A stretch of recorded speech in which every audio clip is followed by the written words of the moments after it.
I stared at her, the words still echoing in my mind like a cruel joke. I invited my ex for Christmas.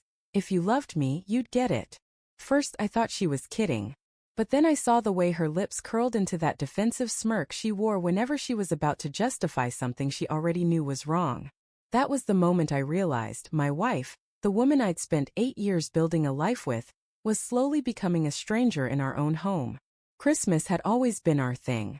We decorated the house together, drank mulled wine, and watched old movies in our pajamas. But this year something felt off. Sarah had been distant for weeks, glued to her phone, hiding smiles behind the screen, saying she was just catching up with friends. I tried to ignore it. I told myself marriage went through phases. But when she dropped the "I invited my ex" bomb over dinner, I felt something inside me crack. Her ex, Mark, wasn't just anyone. He was the ex. The guy she'd almost married before me. The one she still mentioned sometimes like a ghost that never really left. "Sarah," I said, trying to keep my voice steady. "You can't be serious. Why would you invite him?" She set her fork down, eyes calm but cold. "Because we're adults, Daniel. We've both moved on. He's in town for the holidays, and it would be rude not to include him. Besides, it's Christmas. Don't make this weird." I laughed bitterly. "Don't make this weird? You're asking your husband to spend Christmas dinner with the guy you used to sleep with." She sighed, shaking her head as if I was the unreasonable one. "If you loved me, you'd trust me. You'd get it." That phrase, that manipulative little line, it hit me like a slap. If you loved me, you'd get it. For years, I had bent over backward for her, taken extra shifts to pay for her art classes, moved cities for her job, swallowed my pride every time she flirted a little too much with someone at a party. And now she was testing my love like it was some kind of loyalty exam. The days leading up to Christmas were silent and cold. I barely spoke. She pretended nothing was wrong, humming Christmas songs while wrapping gifts, scrolling through her phone when she thought I wasn't looking. Then I saw it. While she was in the shower, her phone buzzed on the nightstand. Normally, I respected her privacy, but trust only works both ways. And mine had already been trampled. The message preview read, "Mark, can't wait to see you again.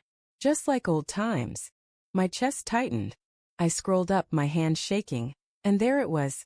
Weeks of messages full of inside jokes, late-night heart emojis, and a photo she'd sent of herself in the dress I'd bought her for our anniversary. And the worst part? She'd signed one message. "Hope he doesn't notice how happy I am lately." Something inside me died reading that. I didn't confront her right away.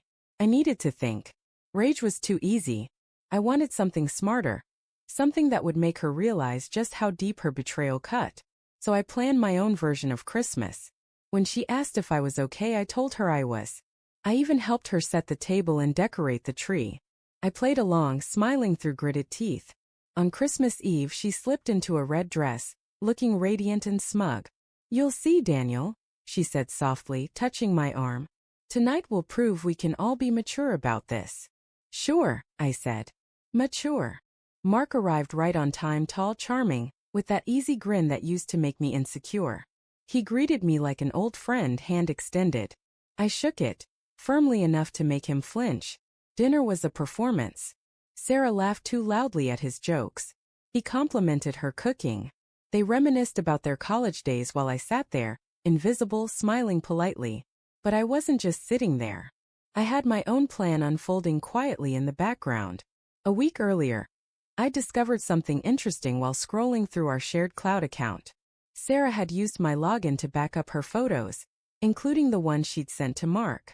And among them were a few that could ruin her perfect little trust me act. So during dinner, I excused myself to the kitchen to grab dessert. In reality, I sent an email. Subject: "Merry Christmas from Sarah and Mark." Attached the photos. Recipients: her parents, her friends, her coworkers. Was it petty? Maybe.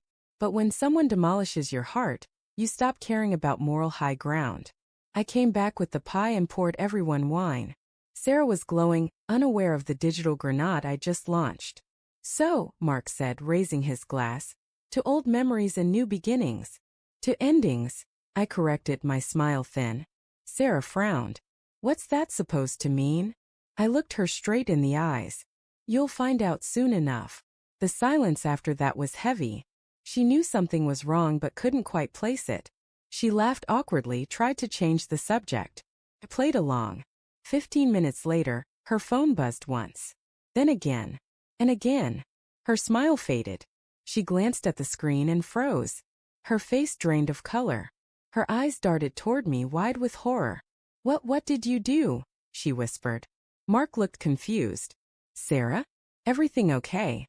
She stood up suddenly, clutching her phone. "We need to talk. Now." I leaned back in my chair, sipping my wine. "No need. Everyone's seen what kind of talks you've been having."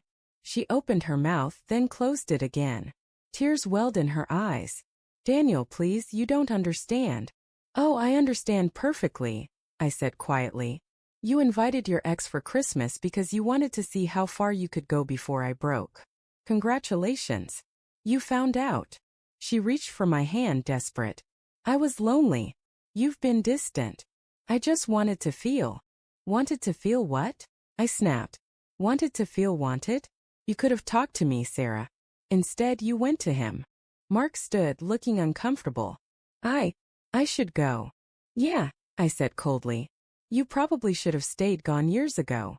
When the door closed behind him, she collapsed on the couch, sobbing. I didn't comfort her. I just watched. 4 years I'd been the fixer, the forgiver, the one who patched every tear she made in our marriage. But that night I realized you can't rebuild something when the foundation is rot. "Daniel," she whispered. "I ruined everything." "Yeah," I said softly. "You did." She looked up, tears streaking her face. "Can we ever?" "No," I cut her off. "Merry Christmas, Sarah." Then I walked upstairs, packed a bag, and left. I spent that night in my car, parked near the lake where we'd once had our first date.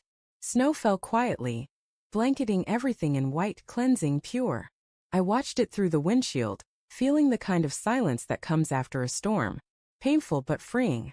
The next morning I checked my phone. Dozens of messages, apologies, calls begging me to come back. I deleted them all. My revenge wasn't just the email. It was walking away. For good. Because sometimes the most epic revenge isn't destroying someone's life. It's letting them live with the ruins of what they destroyed themselves.